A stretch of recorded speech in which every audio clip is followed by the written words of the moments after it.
Okay, limit review. So what I'm going to look at here, okay, is that the limit exists if the left and the right agree as to what term it should be. Okay, so the first thing I'm going to do is I'm going to try a left-right rule. Okay, so I'm just going to use the left and the right. So what I'm actually using a value just to the right of 0 would be, to the right of it would be 0.001. And to the left would be negative 0.001. Okay, and I'll just see what they come up with. So make sure you use parentheses well with these fraction problems. So really, negative 0.001 quantity squared minus 1, close it, divided by negative 0.001. And I end up with this going to a very large number. Okay, so this is going to go from the left towards infinity, positive infinity. Okay, now if I go back up and I just get rid of these negative signs, I'm going to find that it's going down. So it's going to a very large number that is negative. Okay, the limit exists if these two agree, and because these two do not agree, we say it is undefined. Okay, let's use a different rule, because this rule can really get us through like almost all of these questions. Okay, so this one, I could use a property that we'd know that it goes to 4/5, or I could use L'Hopital's rule. So why could I use that? If I plug in 0, I get 0 on top, 0 on bottom. So I end up with 0 on top, 0 on bottom. So because I don't want to divide by 0, I'm going to do the derivative of the top and the derivative of the bottom. So I'm going to write it as the limit as x approaches 0. The bottom's derivative is 5, and the top's derivative is 4 cosine x. Now I can take the 0 and evaluate it. 0 goes in, cosine of 0 is 1, times 4 over 5, which is 4/5. So L'Hopital's rule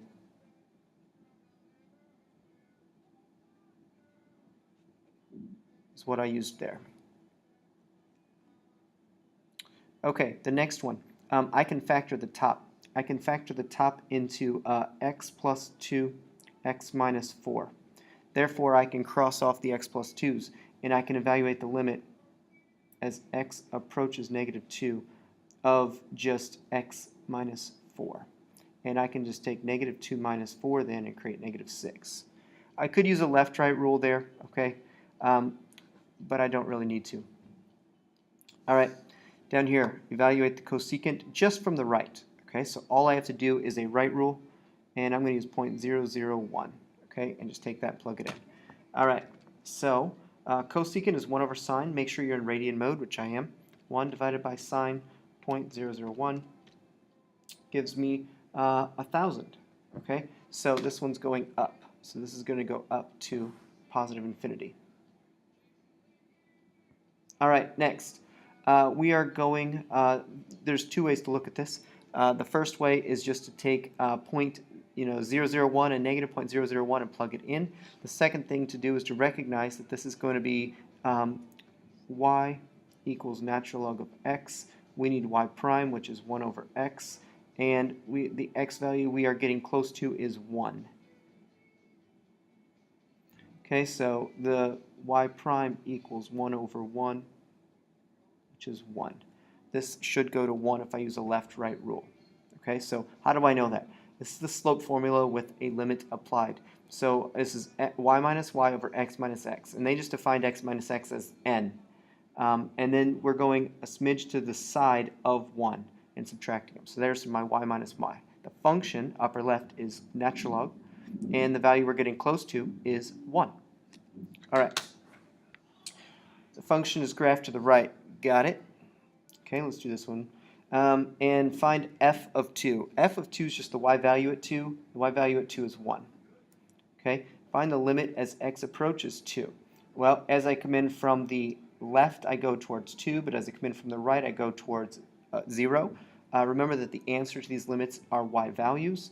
These y values do not agree, so we are undefined. Okay, and as we get close to 4, we're talking about that point right there, what happens as we get close to 4 is that both sides are going to 3. All right, the limit as x approaches infinity of this mess here. one way to do this is to take a large number like 1,000 and just plug it in. And there's three possibilities here. One is 0. It's going to zero out if the bottom has a higher degree. The other is that it could go to a constant if they match in degree, which these two are going to match in degree. And it's going to go to either 3/4 or radical 3/4. So let's just find what that actually goes to. And the final opportunity or possibility is that it could go up to infinity or down to negative infinity if the top has a higher degree. This radical kind of takes out that squared, giving it a power or degree of 1 on top, 1 on bottom. So we're either going to be around 3/4 or radical 3/4. So let's just give it a shot. Okay, so using parentheses wisely, I'm going to use 1,000 plus 3 times 1,000 squared, close it, and that closes the square root. Now I'm going to divide by parentheses 4 times 1,000 minus 1. And it's going to 0.433. And so it's not really going to 0.75, which is what 3/4 would be. So my hypothesis is it's going to radical 3/4, and there it is. So technically it's radical 3/4. All right. Next, we're going the limit as x approaches negative infinity. And this doesn't have a bottom. This just is going to be like super negative. So let's just give it a shot. The higher degree here is going to come out negative. So if I just try like a negative 1,000, using parentheses wisely again, it's going to give me my value. All right, so let's go negative 1,000 squared plus 2 times negative 1,000 power, which is yx. Where's the yx button? Oh, power, okay, and that was power 7. Got it. All right, and I'm going to a negative infinity. There we go. Okay, use the piecewise function to answer the question. Describe all discontinuities. Remember that a discontinuity is any place that we have to pick up our pencil. All right, so the top or bottom, let's see what we have here. We're going to have x squared 5, that's x plus 2, x plus 3 is what it factors as 2 on top. The bottom goes to x plus 2, x plus 1. All right, so discontinuities are at x equals negative 2, but that's going to be a whole, okay, and x equals negative 1, and that's a vertical asymptote. So if we can remove it, which we can because of the x plus 2's, that creates a whole. Okay, if I want to know the actual height of the whole, which we're going to do in 7, so if I consider x plus 3 without the problem, x plus 1, so the minus 2 is no longer in it because I factored it out and made it go away. Now I can put the negative 2 in, and I'll have 1 over negative 1, which is negative 1. So the actual ordered pair, negative 2 comma negative 1, would fill in the hole at negative 2. X is negative 2. So that is also the height of the hole. All right, let's go to the next page. Okay, find the derivative. All right, working right down the list here. Okay, so first thing I'm going to do is just a quotient rule. All right, so I'm going to take the bottom squared, bottom written, times the derivative of the top, okay, which is going to be, because this is x to the half, it's going to be 1/2 x to the negative half. Quotient rule has a minus sign in it, and now we reverse whose turn it is to do the derivative. So the top is in its original state, the bottom has a derivative of 1. Okay, so there we go. Next one. All right, we're doing a derivative. This is going to be a chain rule, so the 3/4 will come down. Tangent of x will stay the same as the 3/4 decreases in 1 to a negative 1/4. Now it's the tangent's turn to do a derivative, so we have to multiply by the derivative of the inside. That is secant squared of x plus, all right, this was x to the negative 1, so we're basically going to bring negative 1 down and decrease it to negative 2 as its power. All right, the next one. This sign, remember pi is just a constant, okay? So we're going to have to use product rule. So there's going to be 4 things kind of multiplied together here. So t's turn to do a derivative gives us 1, leaves sign of pi t alone, plus sign, t, now its sign's turned into a derivative, which goes to cosine pi t times the derivative of the inside, which gives us pi. Okay, the next one, I'm treating all of this like it's to the half power, so the half will come down and the inside will stay the same and decreases by 1 to a negative 1/2 power. So there's the square roots derivative done. Now we work inside with chain rule, and we have to multiply by a product rule. Okay, so x plus 1 squared, x plus 1 times the derivative of x, which is 1, minus x times the derivative of the bottom, which is also 1, so it stays like that. All right, the next one. I'm going to rewrite this as natural log of x to the negative 1 power. So when I do the derivative, negative 1 comes down. Natural log of x stays the same as the power drops to a negative 2. We then multiply by the derivative of the inside, which is 1 over x. The next one, I'm seeing the outside controlling feature is product rule. So we go e to the x and leave the cosine alone, plus sign, and now the e to the x is left alone. Okay, and now its cosine's turned into a derivative, which is going to give us negative sine the inside mess. Now it's the turn of the inside mess to do a derivative. Okay, so 1's derivative is 0 minus 2, so we go minus e to the 2x multiplied by the derivative of the top, which is 2. Okay, moving right along. Okay, in this one, I have to natural log the top and the bottom. Okay, sorry, the left and the right. So when I do this, I'm going to have natural log of y equals x times natural log square root of x. So now I've got the x out of being a power. Okay, so when I do a derivative, I'm now going to have y prime over y equals 1 times natural log of the square root of x plus x times the derivative of natural log of square root of x. So the square root of x goes to the bottom, and its derivative goes to the top. And then we're going to basically multiply the y over to the other side. So y prime equals square root of x to the x power multiplied by natural log radical x plus, okay, and I could bring that down to the bottom, so this is kind of ugly, x 2 radical x radical x. Okay, we could clean that all of this here cleans up to basically 1/2. All right, but the derivative part is the important thing.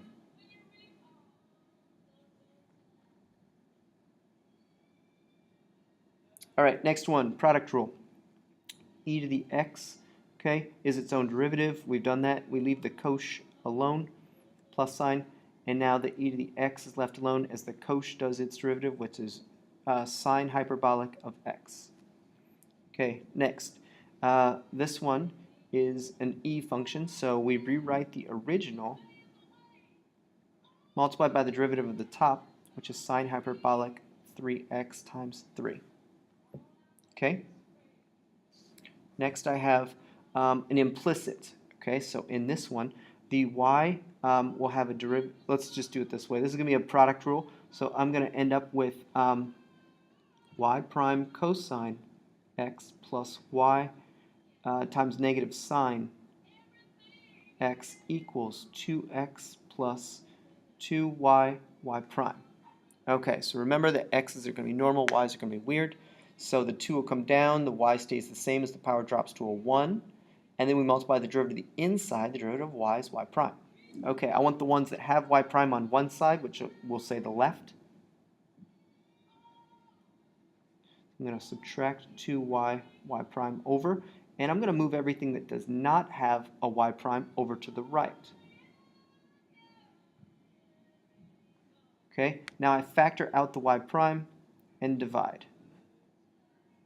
2x plus y sine x. Okay, and what I factored out was the y prime, leaving me with cosine of x minus 2y. All right, let's try it again. In this one right here, it says find y prime if inverse tangent or arctan of x equals x plus y to the third. Okay, got it. So the derivative on the left is going to be the 1 plus x squared over the derivative of that, which is 1, equals 1 plus 3y squared y prime. Okay, so now all I have to do is solve for y prime. So I'm going to basically just subtract 1 and divide by the 3 y squared. Okay, so which is going to be kind of ugly, but let's just do that. Y prime equals,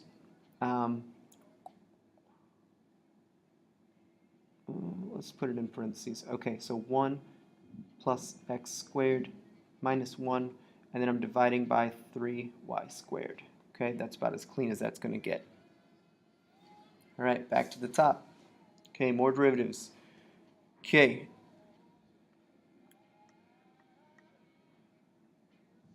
All right, what I'm going to do now is a product rule here and then just regular stuff back here. Okay, so 2x is the derivative of x squared, leave sign of x alone, plus x squared cosine x. So there's the product rule derivative of just the first part. Now the 7 has a derivative of 7x has a derivative of 7, and then the 1 is 0.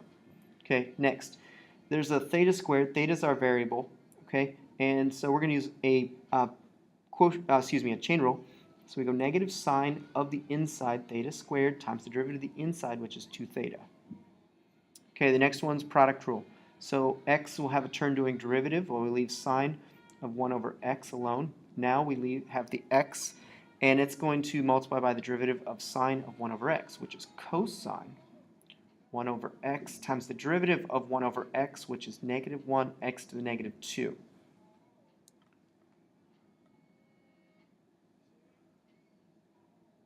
Okay, next. This basically, the third power is like the outside. One easier way to write it is like this. Okay, so now I'm going to take the 3 and leave the inside completely alone. As the power drops to a 2, we multiply by one step in, which is going to be the derivative of sine, which is cosine. Now we have that has radical x. The radical x has not had a turn to do a derivative, so now we're going to do that right now as 1/2 x to the negative half. Okay, natural log is inside of sine, so I'm going to use chain rule. Cosine natural log of x, okay, and now we multiply the derivative of natural log of x, which is 1 over x. Okay, working on the next one. We have e to the t, so it's just going to be an e derivative. So the derivative here is going to be e to the original, and we're supposed to multiply then by the derivative of the top. Okay, well there's two things multiplied. There's a t and a sine. So I have to use a product rule. So that's 1 times sine 2t plus t cosine 2t times 2. Okay, next. This is the log base 2. Okay, well it basically has the same rule as natural log with one extra little rule. So the original of the inside goes to the bottom, and the derivative of that goes to the top. But since it was not base e, we have to put natural log of the base in the bottom. Okay, here we have a 4 to the x and a 5 to a complicated. Okay, so these are both going to be exponentials, and they're multiplied together, so it's product rule. So 4 to the x has derivative of the original times the derivative of the top times the natural log of the base. We multiply that by 5 to the sine of x plus sine. Now 4 to the x is left alone. We do the derivative of 5 to the sine of x. Okay, so that's an exponential as well. And now we just have the original times the derivative of the top times natural log of 5. Okay, find y prime. We just did that one down there. Sorry, that's a repeat. Okay, all right, next. Hyperbolic tangent goes to hyperbolic secant squared of radical x times the derivative of radical x, which is going to be 1/2 x to the negative half. All right. I see an integral, and we're supposed to find the derivative of the integral. So what I want, and to make it the easiest possible problem, is I want to have this 0 at the bottom and the x on the top. Okay, so if I do that, I have to put a negative sign in front. So what I'm looking to do is a ddx of that. Okay, it's a forward-backward question. And 1 plus secant t dt. And what happens if we can get it to 0 and 1, or even any constant, any constant here and x there, is that we're just going to switch these out to an x. Okay, so it's basically going to go to negative radical 1 plus secant x. And it's done. Okay, find the derivative of this one. Again, 0 to x. We're doing a forward backwards. So we're integral and derivative. And we end up right back where we started with 1 and x squared. You just have to recognize the pattern. This one involved a little manipulation, which put a negative sign in front in order to put the 0 at the bottom and the x to the top. All right, so there's the derivative page done. Okay, next. This is page 3 of the calculus final exam review. And what we're looking at is this can be just done as an antiderivative using the power rule. So when I do that, it's just going to be, and I'll only use that if I need it. Okay, so I raise the power to a 3, divide by 3. Okay, then I raise this from 3 to 3x. Okay, and we're using limits of integration 3 and 2, which means that 3 will go in.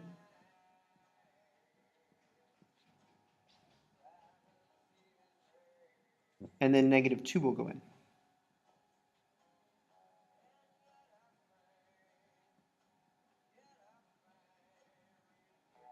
Okay, and we're going to do that calculation. Okay, I'm just going to type it in exactly as you see it there. And it goes parentheses 1/3 times 3 to the third minus 3 times 3, close, minus parentheses 1/3 times parentheses negative 2 to the third minus 3 times negative 2. And I ended up with negative 3 and 3 repeating. So this one comes out to negative 3.3 repeating. Okay, then there's another one here that is power rule as well, and I'm just going to use the paper so I don't run out of space. And I'm going to raise the t to a 5, okay, divide by 5, which means that this half will be also joined by a 1/5, making 1/10, okay, plus raise it to a 4, divide by 4. So when I divide by 4, 1/4 joins this 1/4 that's already there, creating 1/16. Okay, and now I have t squared with a 1/2 in front and limits of integration of negative 2 and 0. Okay, so the upper limit of integration goes in first. That just creates 0. And now the lower limit of integration is going to go in. So whatever, I'm going to subtract, excuse me, this lower limit of integration. So I have 1/10, negative 2 to the 5th, okay, plus 1/16, negative 2 to the 4th, minus 1/2, negative 2 squared. All right. So now I just need to figure out this part right here. And we're going to do that. So negative parentheses 1/10 times negative 2 to the 5th plus 1/16 times negative 2 power 4 minus 1/2 times negative 2 to the second, close it, and 4.2. All right, let's make sure that's in there correctly.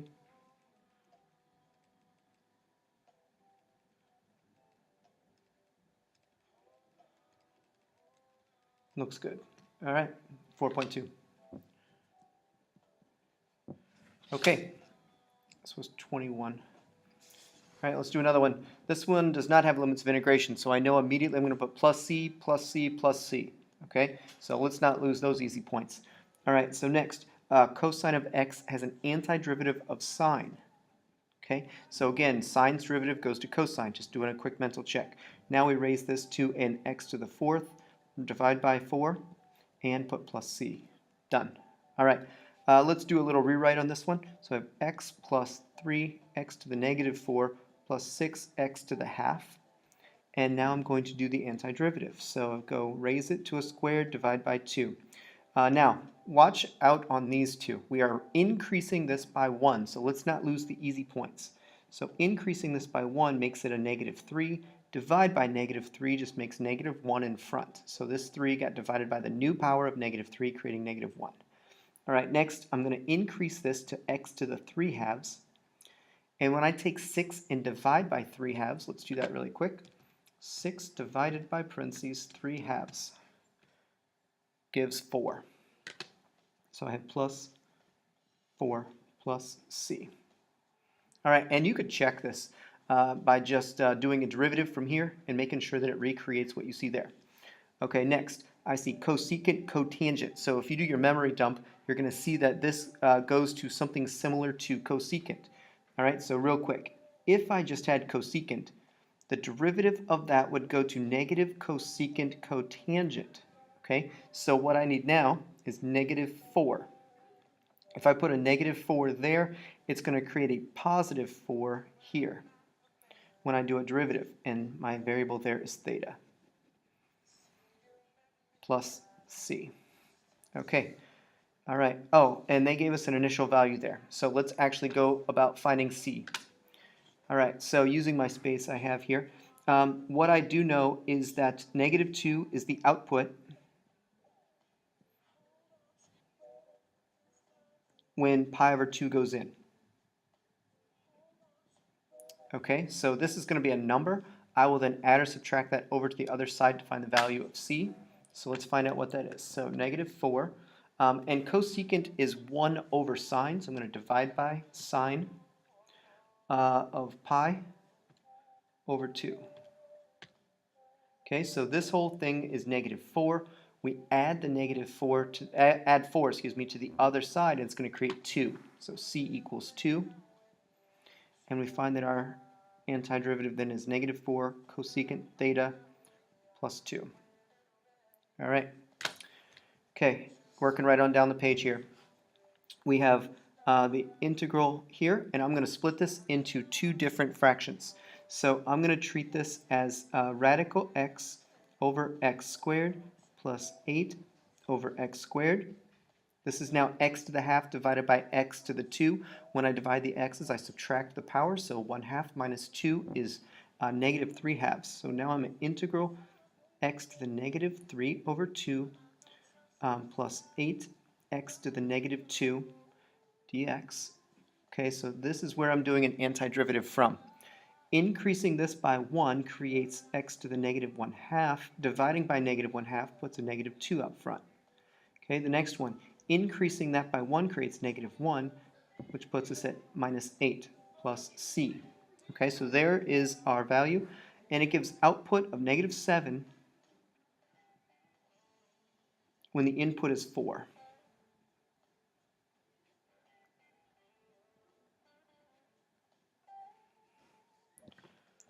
Okay, so here we go. Negative 2 times 4 power negative 0.5 minus 8 times negative 4. All right, and that piece gives 31. All right, so I have negative 7 equals 31 plus c. Subtract the 31 over to the other side, and we'll have negative 38 equals c. Okay, so therefore we have negative 2 times x to the negative half. So let's go ahead and clean it up a little bit. Negative 2 over radical x minus 8x minus 38. Okay, so there's our antiderivative. Okay, next. This one here is going to be some variation on natural log. Okay, so I'm just going to use a little bit more space over here. Okay, so just making a hypothesis here, or I could use u substitution. But it's going to, let's say that I had the natural log of 8 minus 3t as the original, then it goes to 8 minus 3t with negative 3 on top. Okay, looking back over here, I don't have this negative 3 on top, so I can make that go away just putting negative 1/3 in front. So that puts a negative 3 down there, canceling that out to a 1. That's what I want. Okay, so there's my antiderivative, and now I need to do limits of integration of 1, 2. Okay, so I now have negative 1/3 natural log of 8 minus 3 times 2. Okay, subtract plus 1/3 natural log of 8 minus 3 times 1. All right, so let's type that in. So negative 1/3 times the natural log 8 minus 3 times 2, okay, plus 1/3 times the natural log. 8 minus 3 times 1 gives 0.305.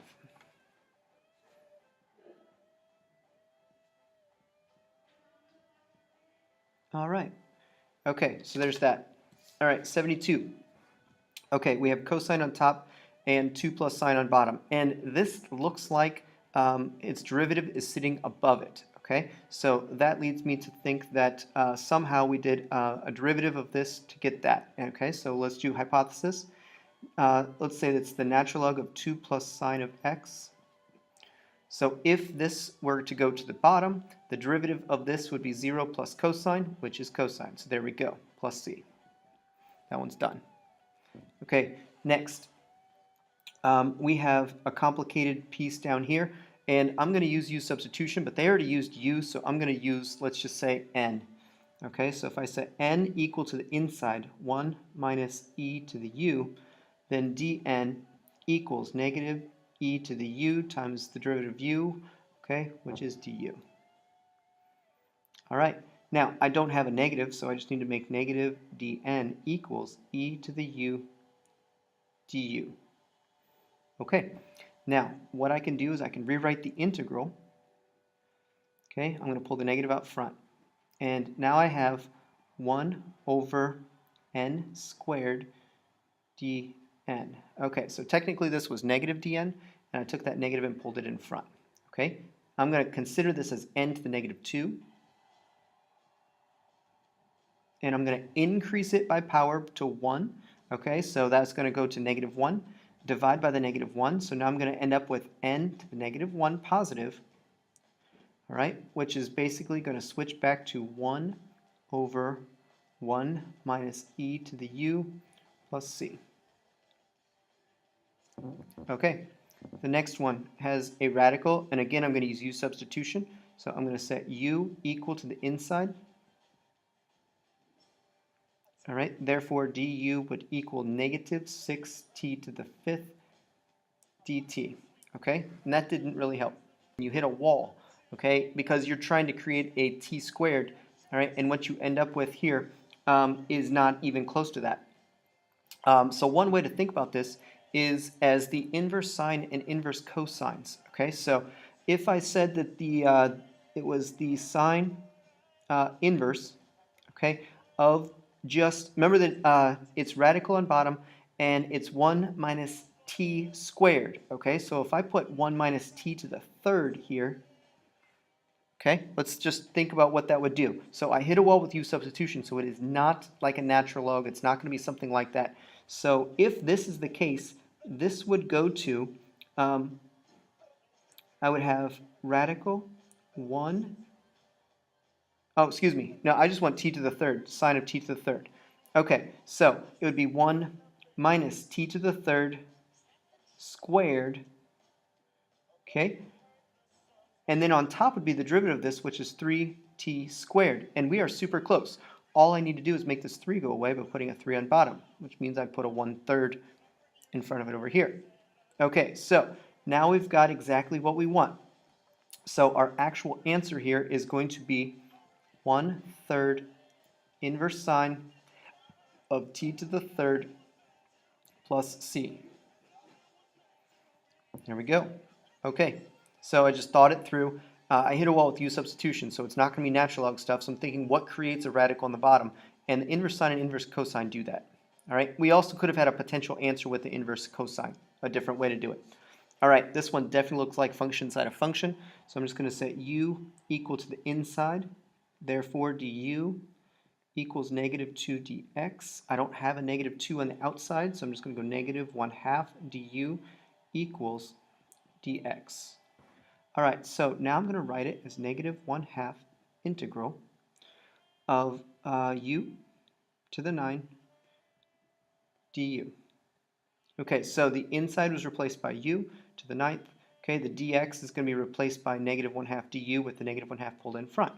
Okay, so antiderivative says we're going to raise it to a 10, divide by 10. So a 1/10 joins the negative half to create negative 1/20. Okay, switch it back out of u back into x's to the 10th plus c. Here we go. Okay, let's keep it going. 29.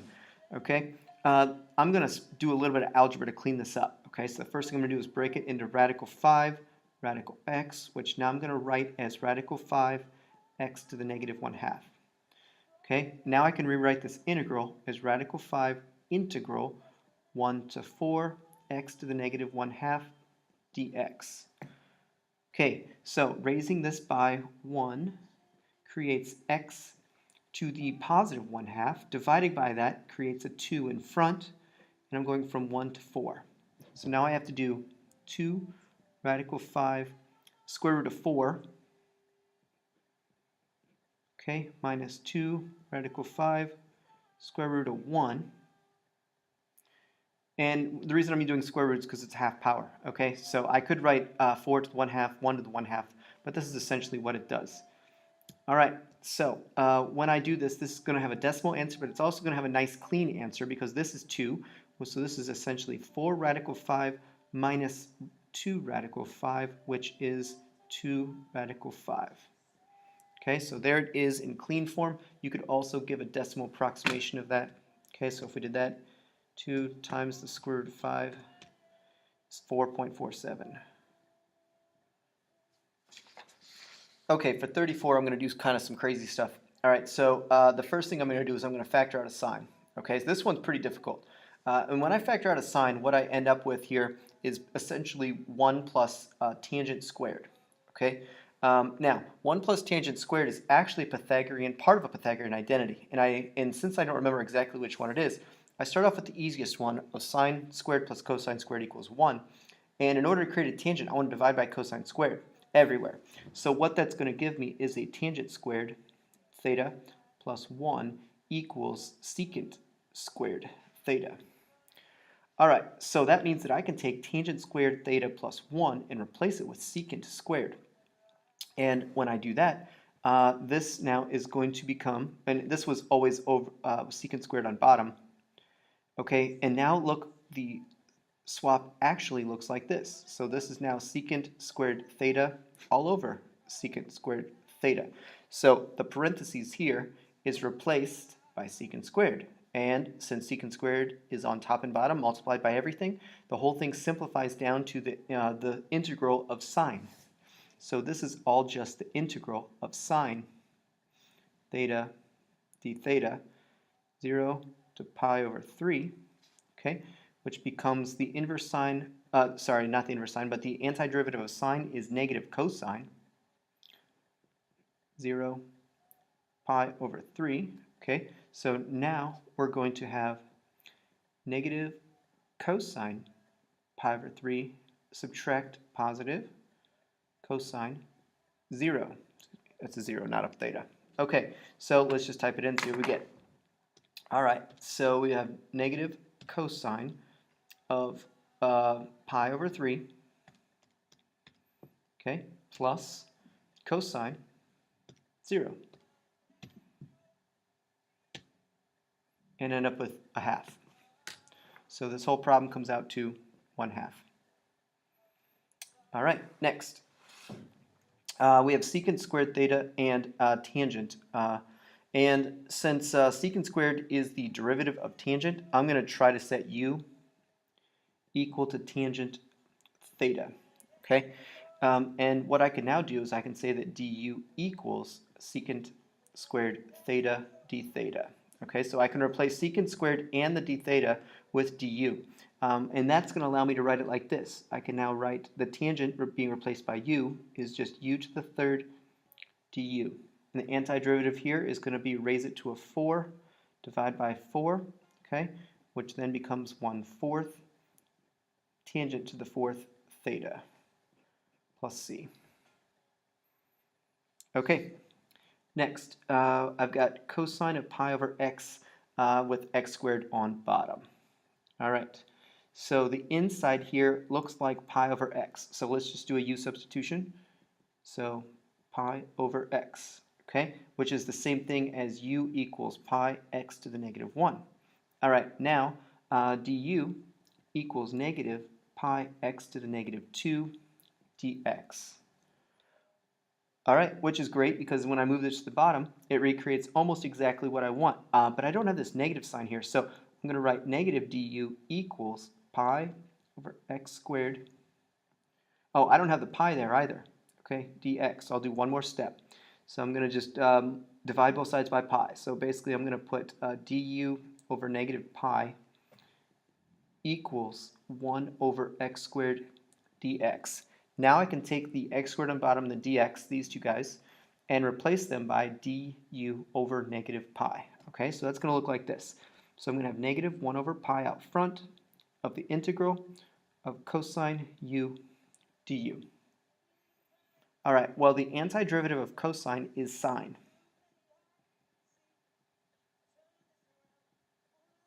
And now all I have to do is switch it back out of sine and back into the traditional terms.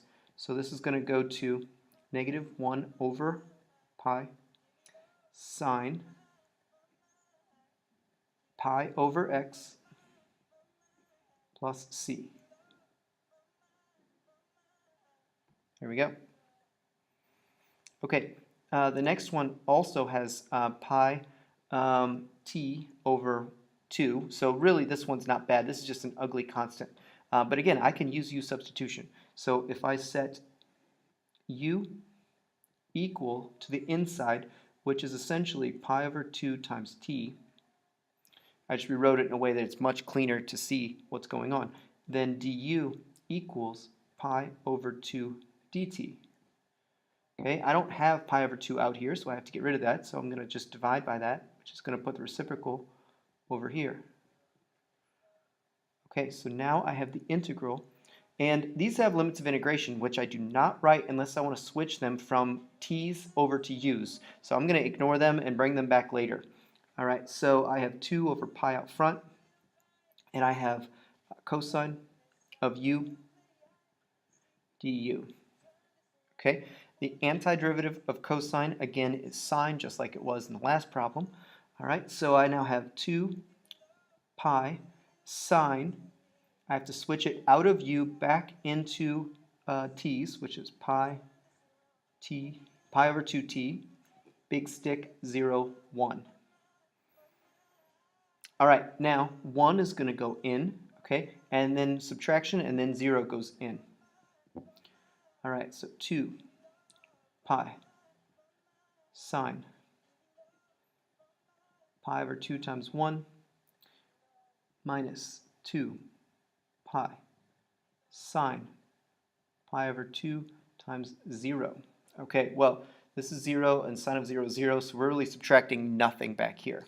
So all I'm going to do is figure out this first part because subtracting 0 doesn't do anything. All right, so 2 divided by pi is multiplied by the sine of pi over 2 times 1. And here I have 0.64. All right. Okay. This is a tough one in 47. So in 47, what's happening is that we can try u substitution, and we're going to hit a wall. So if I try u equals x minus 1, then what I find when I do du is that I have du equals dx. Okay, and that does not help me because I can't get rid of this x on the outside. So the way we do that is we solve for x up here as well. So we do one more equation. Just add 1 to the other side, and we have u plus 1 equals x. Now I can rewrite this as the integral. Let's bump everything over a little bit here. Okay, so now I have the integral, okay, of x, which is u plus 1. And then I have this radical, so now I have u to the half du. Okay, so dx is an easy swap for du. Okay, now I'm going to distribute this in. The integral u to the 3 halves plus u to the half du. And again, I drop the limits of integration for now until I bring it back into x's. So raising this to 5 halves, dividing by that gives us this. Okay, and the next one, I raise it to 3 halves, divide by the 3 halves. Okay, brings me here. Now, two options. I can switch it back into x's, then apply the 0 and the 1, or I can rewrite it. So if I rewrite it, I can do the lower and the upper. Okay, the lower is now going to be 1 plugged in for x, which is 0. Okay, the upper is 2, which is 2 minus 1, which is 1. So I can just keep it in u and just go from 0 to 1 instead of 1 to 2. All right, so what that's going to give me is 1 to this power times this plus 1 to this power plus this, and then 0 goes in and I subtract nothing. Okay, so the subtraction portion, when 0 goes in, doesn't subtract anything. So this whole thing is going to go to 2/5 times 1 plus 2/3 times 1, subtract nothing. Okay, and 2/5 plus 2/3, okay, is 1.06 repeating. Converting that to a fraction, oops,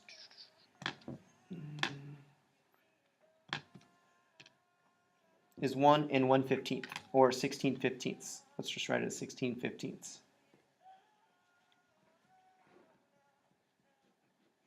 Okay, the next one is 1 to e of this right here. I'm going to split this off into all these different integrals, or all different fractions, okay? So when I go x squared over x, I'm going to have the integral from 1 to e of x plus 1 over x dx, okay? And I'm going to do each of these antiderivatives separately.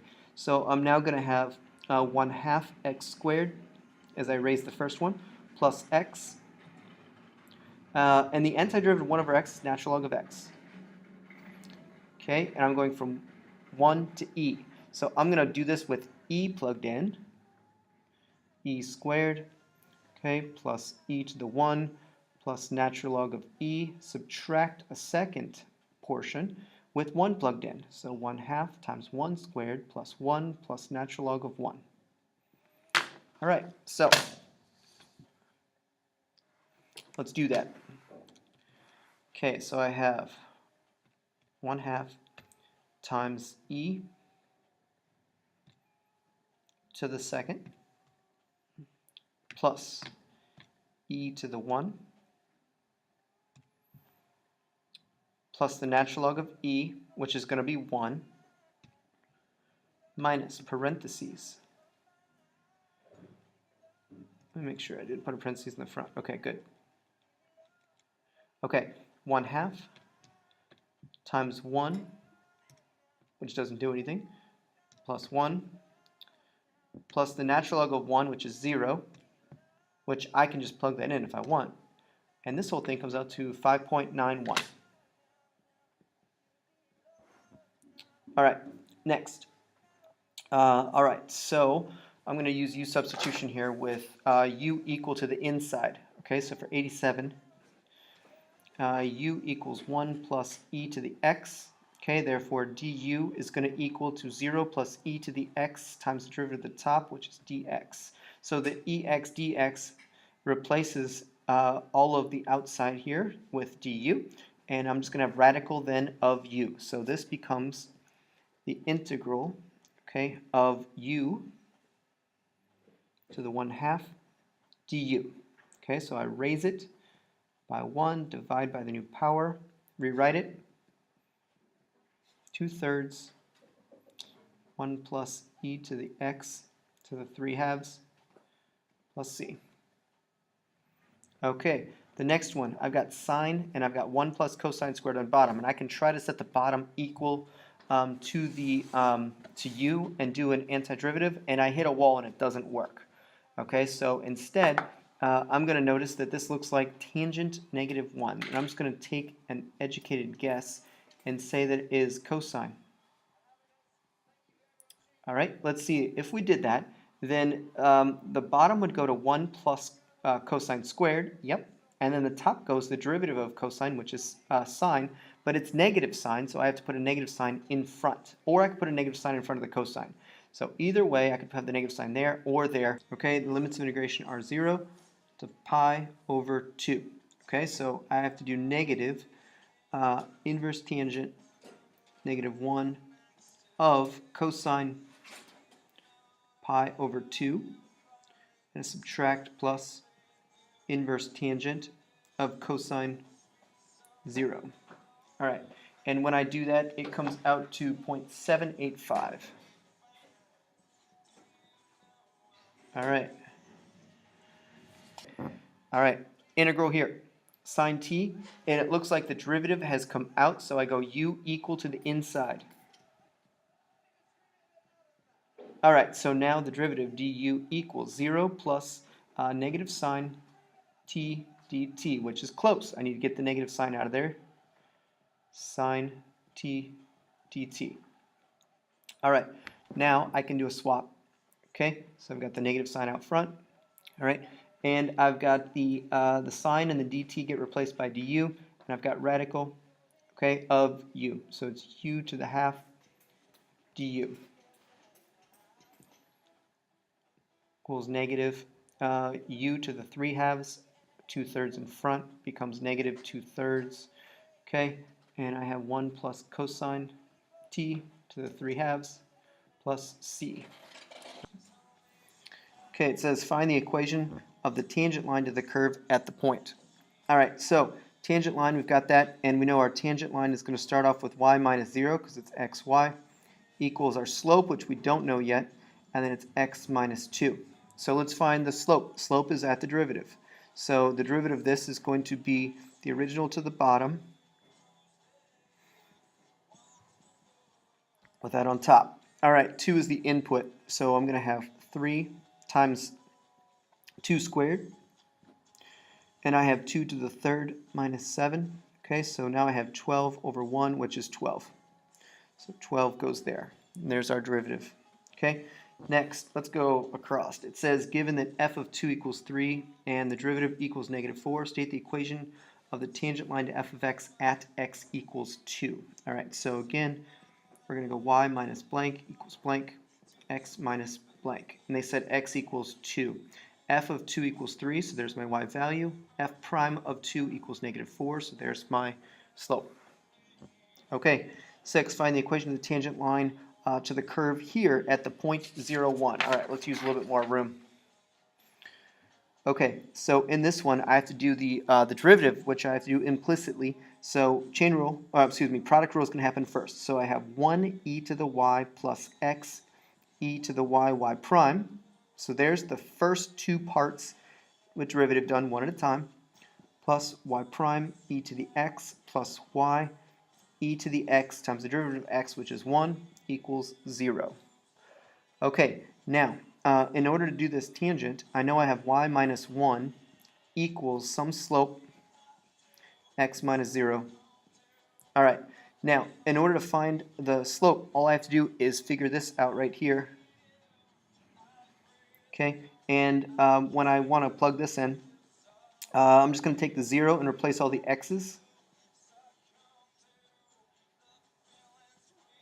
Okay, and I'm going to plug 1 in for all the y's. So I have e to the 1, okay, e to the 1, y prime, is y prime, 1 equals 0.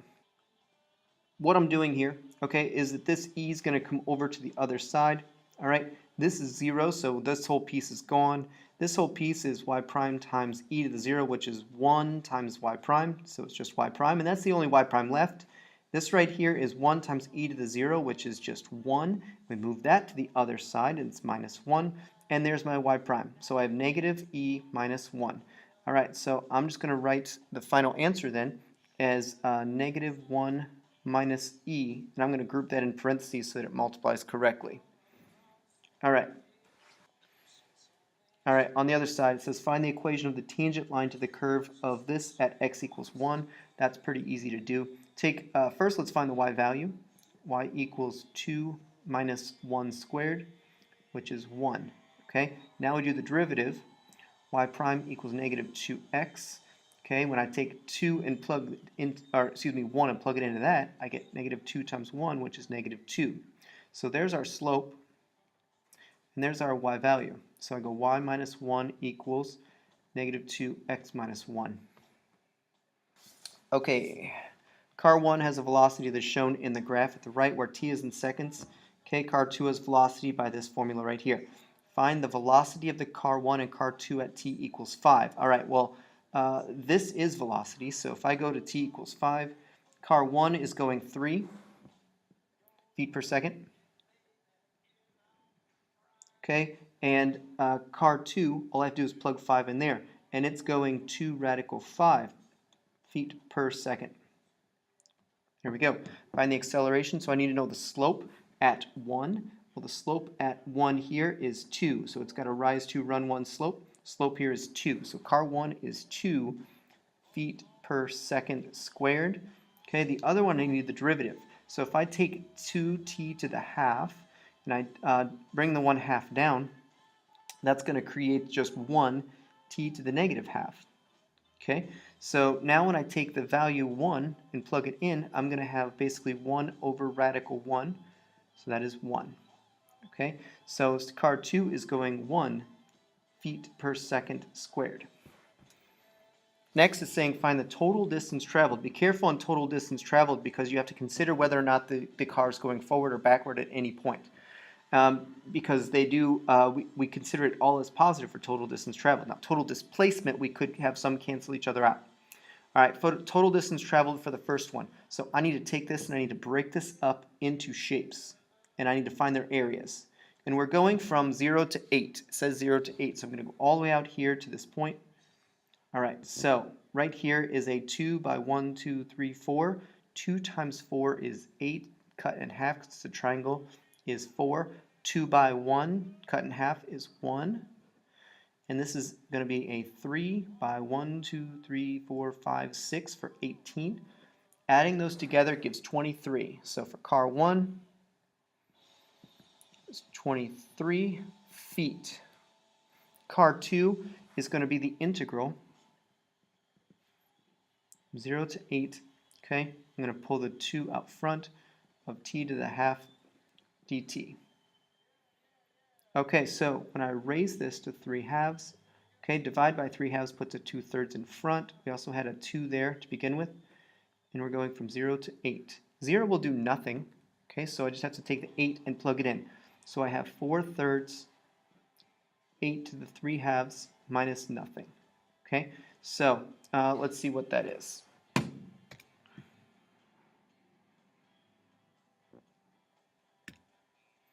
Let's use the small calculator. Okay, so times 8 power parentheses 3/2. 30.17 feet. Okay. Car 2. Here we go. Okay, next. A basketball is thrown in the air and its height above the ground in meters after t seconds is modeled by this equation. All right, find the velocity of the ball at time t equals 2 seconds. Okay, so this is the height. So if I want the velocity, I just could find the derivative. So velocity, again, this is height. Okay, so when I do the derivative, I'm going to have negative 9.8 t plus 50. 2 goes in. Plus 50. Okay, so I just have to do 9.8 times negative 9.8 times 2 plus 50. And that's 30.4. So it's moving in the positive direction. Okay, and this one was in meters. So this is meters per second. There we go. Okay, V2. All right. Next, let's do this one over here. Okay, if y equals x minus 1, then minimize this function right here. Okay, so first thing I'm going to do is I'm going to substitute in so it's down to just one variable. So therefore, g of x equals x times the quantity x minus 1 plus 5x. Okay, let's clean that up before doing a derivative. So g of x equals x squared minus x plus 5x. So minus x plus 5x is 4x. Therefore, the derivative, and I'm doing a derivative because I want to know where the derivative is 0. Any maximum or minimum is going to occur where the derivative is 0. So first, let's find the derivative. That is 2x plus 4. Set that equal to 0. So when I do this, this zeroes out at negative 2. So when I can solve it a couple different ways. Okay. First, I know that it is a smiling parabola because of the general function here is smiling parabola. All right. Therefore, it's going to have a min. All right. Now, what I want to do, okay, is I want to set up. Well, one way to do it is to set up a number line test. So if I do -2, okay, and I set up, let's say, -3 here and just 0 there. 0 goes in, and that's easy. That's positive, so we're increasing. Okay, so -3 would go ahead and create -6 plus 4, which is -2. So negative says that we are decreasing. So there's our first derivative test, and it verifies that we have a min at x equals -2. Okay, to find the minimum value of g of that, I'm going to find g of -2. The actual minimum value is going to be -2.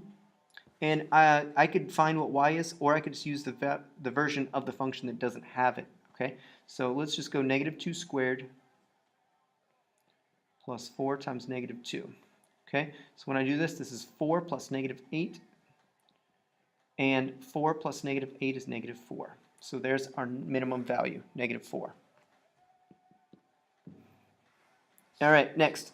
Okay, a cylindrical tank with radius 5 is being filled with water at a rate of 3 cubic meters per minute. How fast is the height of the water increasing?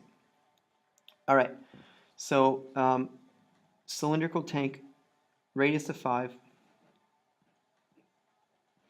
Okay, there's our setup. All right, it's being filled with water at a rate of, so that is a dV dt. Got it. Okay, now the volume formula of that shape is going to be pi r squared h. Okay, and we also know that the radius is not changing. Okay, what else do we know? I can then plug in, since the radius is not changing, I could plug in the 5 right now and just make this 25 h. Okay, or I could use a product rule and make a really complicated derivative, but I can just write this as 25 pi h. Okay, now since that's the only thing that's a variable and changing are these two right here, I can do a derivative. dv dt equals 25 pi dh dt. Okay, now I can take the value, how fast is the height of the water increasing? Okay, well I know dv dt is 3. Okay, so if I have 3 equals 25 pi dh dt, all I have to do is divide everything by 25 pi. So my answer is going to be 3 divided by 25 pi, which you could make a decimal if you want, and our units. Since our volume is changing at meters cubic per minute, we're going to be at meters per minute here. All right, next. Two cars start moving from the same point. One travels south at 60 miles per hour. So this is going to be our Pythagorean theorem related rate problem. The other travels west at 25. Okay, so this let's call this A and B. Okay, so A equals, and I know A prime equals, one travels south, the other travels west. Okay, at what rate did the distance between the cars increasing 2 hours later? So they start moving from the same point and they're going away from each other. So these are increasing distances. So I get to make both of the distances positive. Same thing back here. This volume is increasing, so this was a positive value, and then the height would be rising, so the HDT should be positive as well. All right, so over here, since A prime is 60, okay, and I have B and B prime is 25, and we've been doing this for 2 hours, which means that this distance has gone to 50 and this distance has gone to 120. All right, at that spot. So I'm going to use Pythagorean theorem in order to just find the value of c. So I need to do 50 squared plus 120 squared square rooted.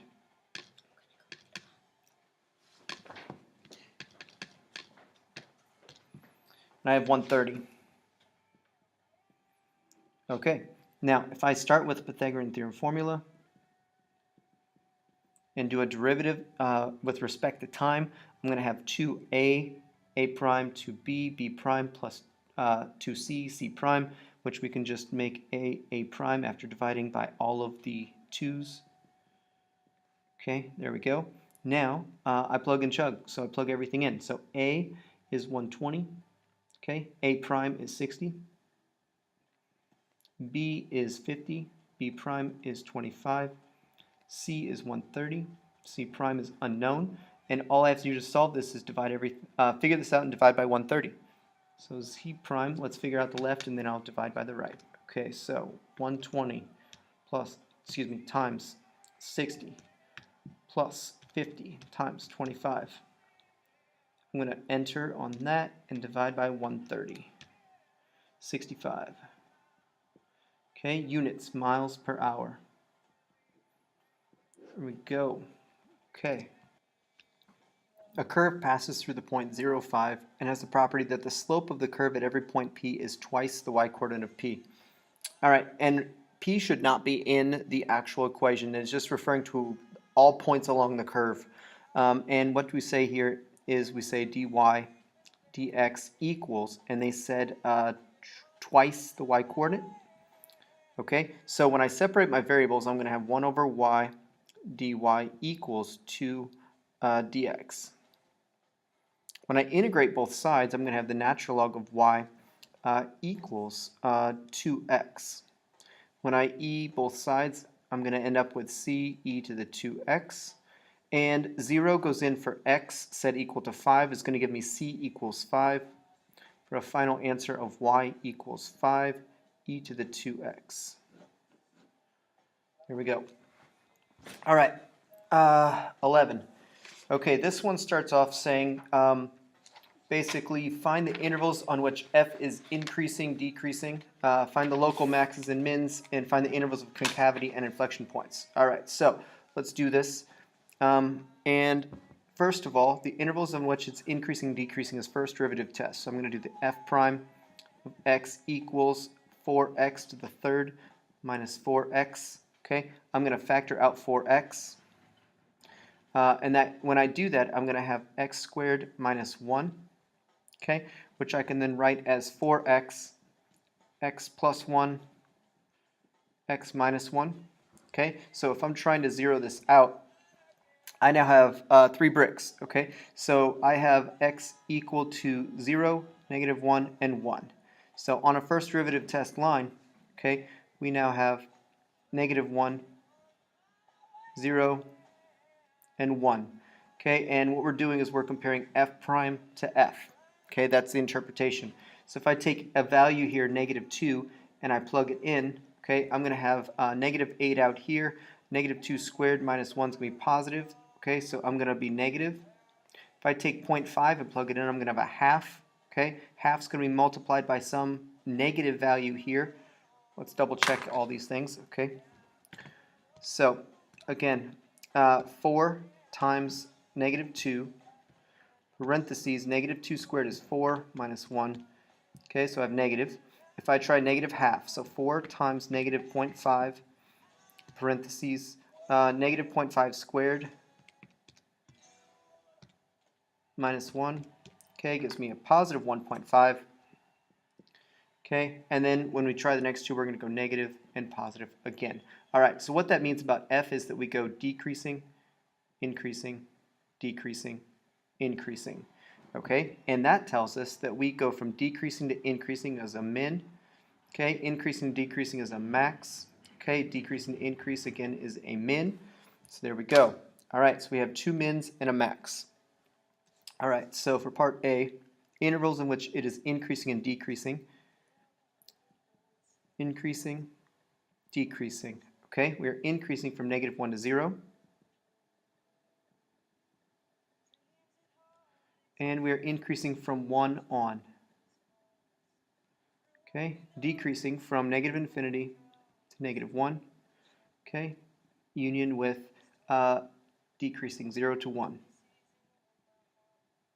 Okay, B, find the maximum and minimum values of f. Okay, so the maximum, we had barely 2 maximum and 1 maximum, 2 minimums. So the max is at x equals 0. If I take 0 and plug it in, I'm going to find y equals 3 back into the original function. Okay, we had mins, and we had 2 of them. We had x equals negative 1, and we had x equals 1. Let's find the y values at each of those spots. Okay, so if I take negative 1 power 4 minus 2 times negative 1 squared plus 3, I get 2.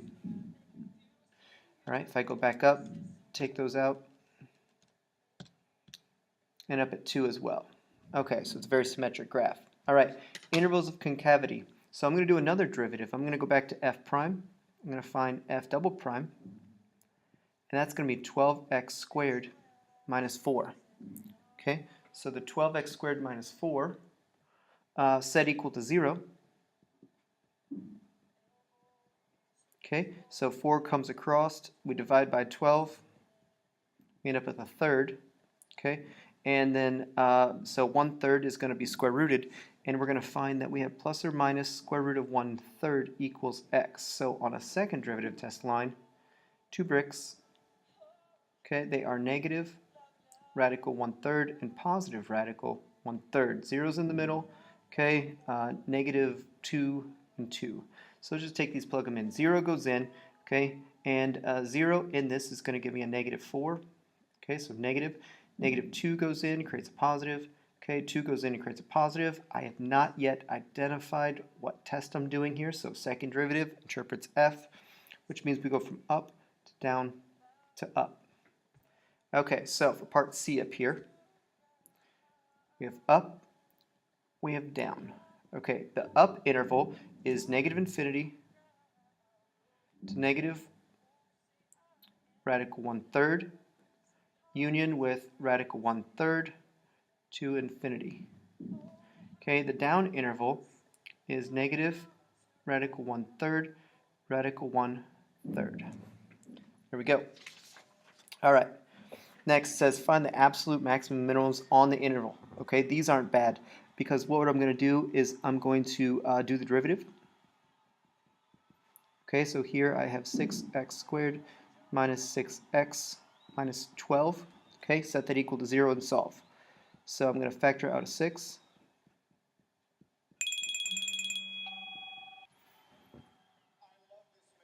Okay, so at this point, I now have 6. Okay, I've got x minus 2, x plus 1. So my zeros are at 2 and negative 1.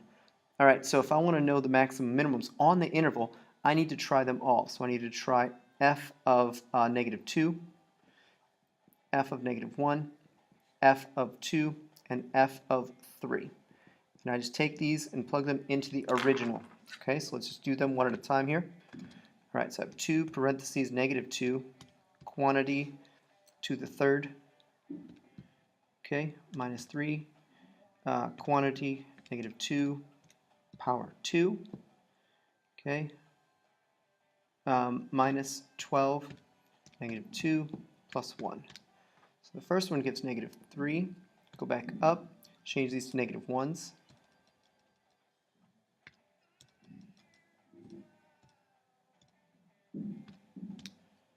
Eight. Okay, go back up, change these to positive 2s.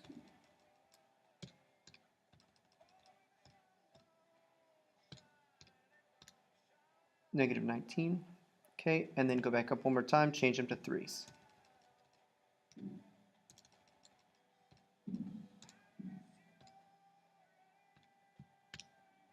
Negative 8. Okay, so here's my max, here's my min. All right, so there's my global on those regions. All right, this next one does exactly the same thing. I'm going to get rid of it as being redundant. Okay, let's do the trig one. In this trig one, I'm going to do the maximum and minimum values on the interval. So the first thing I'm going to do is the derivative, f prime. The derivative here is cosine t. Okay, the derivative here is going to be negative sign, so we'll go plus sine t. I need to know where that zeroes out on this interval. Okay, so on a unit circle, okay, we basically are considering that position right there. And what I need is for them to zero out, which means one's positive, one negative, and they have the same value. That occurs right here. Okay, so at this spot, I have negative radical 2 and positive radical 2. Okay, that occurs at 3, pi over 4. Okay, so that's the t-value where that occurs, is 3 pi over 4. So again, because we have an interval to work with, we try f of 0, f of 3/4 pi, and f of pi. All right, so making sure we are in radian mode. Okay, so we go sine 0 minus cosine 0. That one's -1. Okay, let's just switch those to pi's really quick.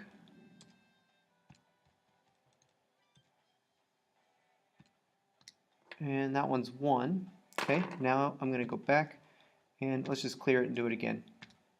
So sine, because there's a lot more to type in, 0.75 pi minus cosine of 0.75 pi. And this is 1.414. This is our max, this is our min. There we go. Okay, extra topics. This one says show there exists a root. This is intermediate value theorem. Okay, and what we do is we're going to plug in on this interval from -2 to 0. We're going to find that f of -2, f of 0, okay, are two values.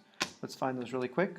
Okay, so f of -2 is going to be -2 quantity third minus -2 plus 1, -5.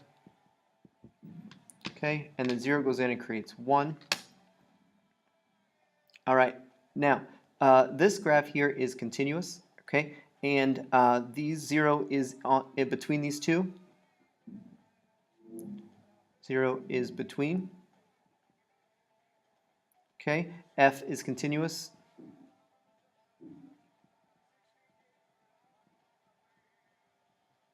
Okay, therefore, it must cross 0, or the x-axis, to get from the one point to the other, because we go from a negative to a positive. Therefore, a root exists.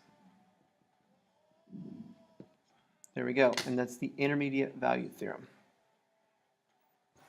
Okay, verify the function satisfies the hypothesis of the mean value theorem.